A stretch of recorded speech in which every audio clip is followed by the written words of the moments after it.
Voltamos prazerosamente com você de todo o Brasil, com o programa Literatura em Foco, através do Amazonsat. Nosso entrevistado, professor doutor Almir Diniz de Carvalho Júnior, que é do Departamento de História da Universidade Federal do Amazonas. Professor, na verdade o livro, ele traz outros artigos de outros professores. E eu queria que o senhor falasse um pouco desses novos artigos que também compõem a obra, que também dá a sua contribuição. Ok, Abraham. Essa pergunta é bem pertinente, essa tua indagação. Como eu havia falado no início, a Amazônia dos Viajantes foi uma proposta de projeto aprovado pelo CNPq. Essa obra, inclusive, foi financiada pelo CNPq e editada pela Universidade Federal do Amazonas. Foi avaliada pelos companheiros, né, historiadores, foi aprovada, historiadores, filósofos, enfim.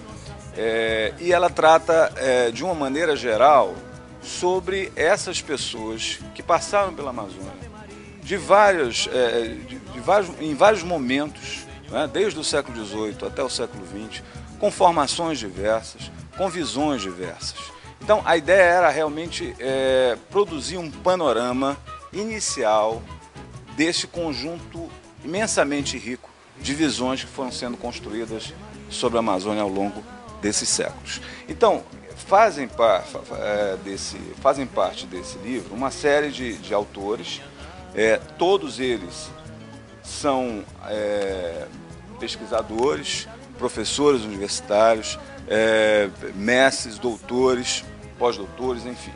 É uma obra realmente feita por especialistas, não é uma aventura, não é? Mas é uma obra feita por pesquisadores, por especialistas. E eu tenho certeza absoluta que essa obra vai contribuir muito para que se conheça melhor a história da Amazônia, se conheça melhor as visões que foram sendo construídas sobre a Amazônia ao longo desse tempo. Então, por exemplo, nós temos aqui uma série de artigos.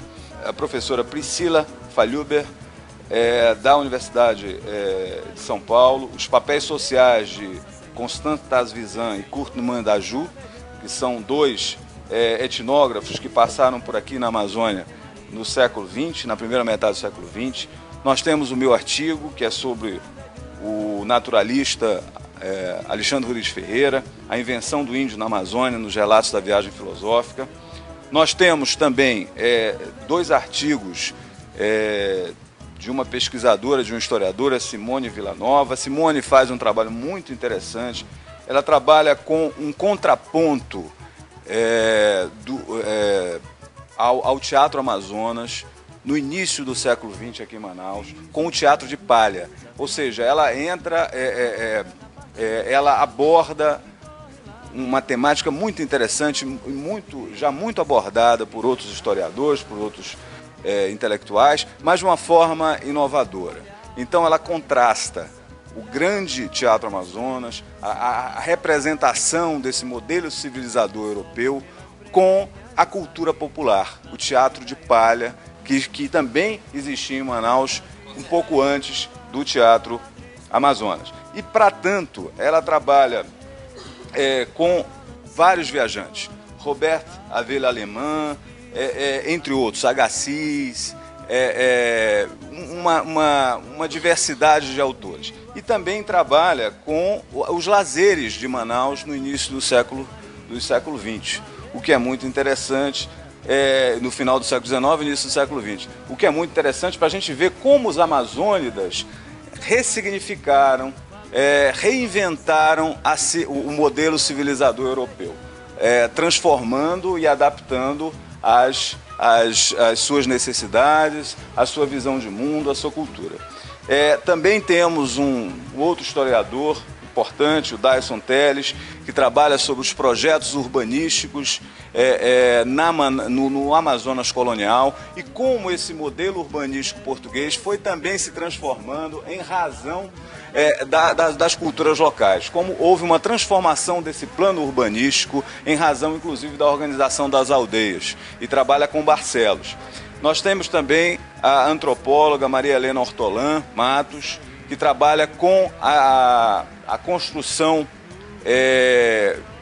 de uma visão sobre a Amazônia, de uma visão de um antropólogo, Barbosa Rodrigues, não é? Sobre o indianismo brasileiro.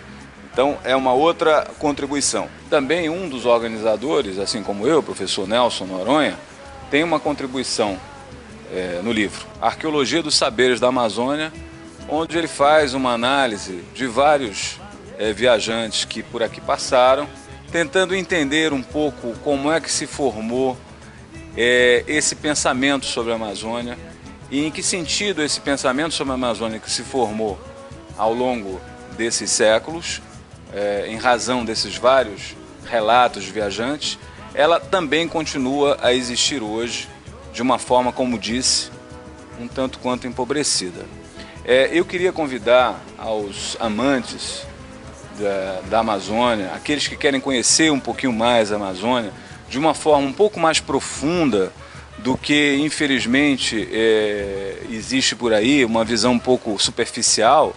Eu gostaria de convidá-los a conhecer e ler esta obra, que eu acho que vai contribuir e enriquecer muito a visão que os leitores, os telespectadores ainda têm sobre a Amazônia. Acho que vão ter uma grata surpresa do que vão encontrar por aqui.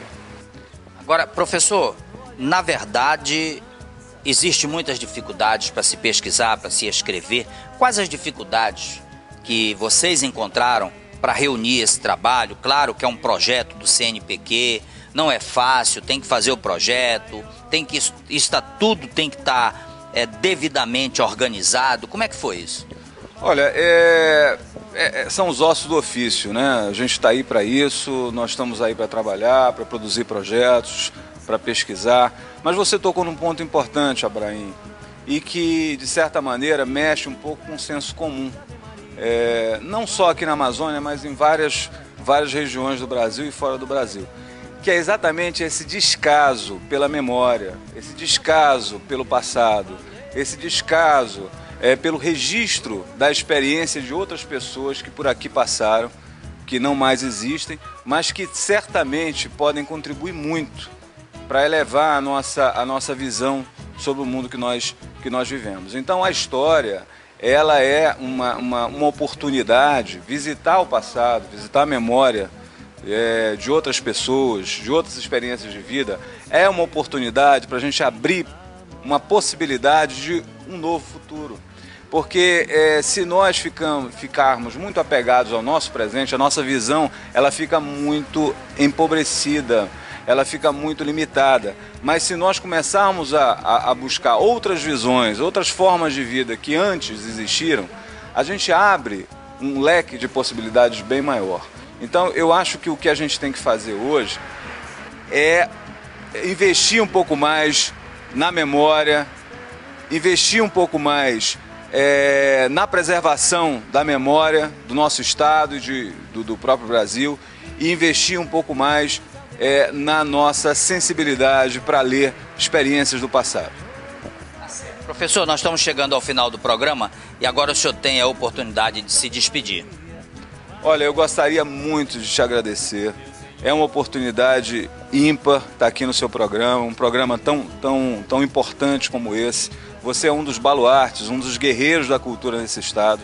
Eu queria agradecer muito a oportunidade e convidar aos futuros leitores, né, que deem uma olhada no nosso trabalho. É um pequeno trabalho, mas eu acho que é uma contribuição importante e desejo futuramente voltar aqui com outras obras, que vai ser um prazer. Com certeza.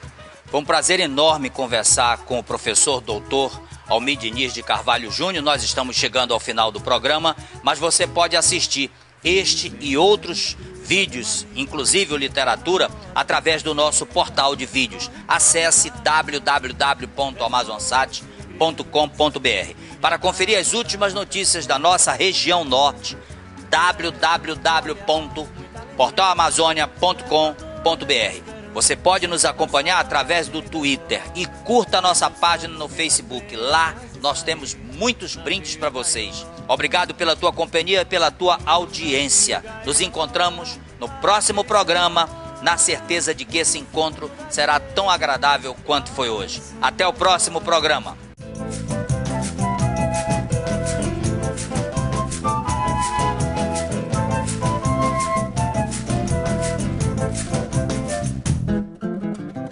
Certa vez de montaria eu desci no Paraná e o caboclo que remava não parava de falar.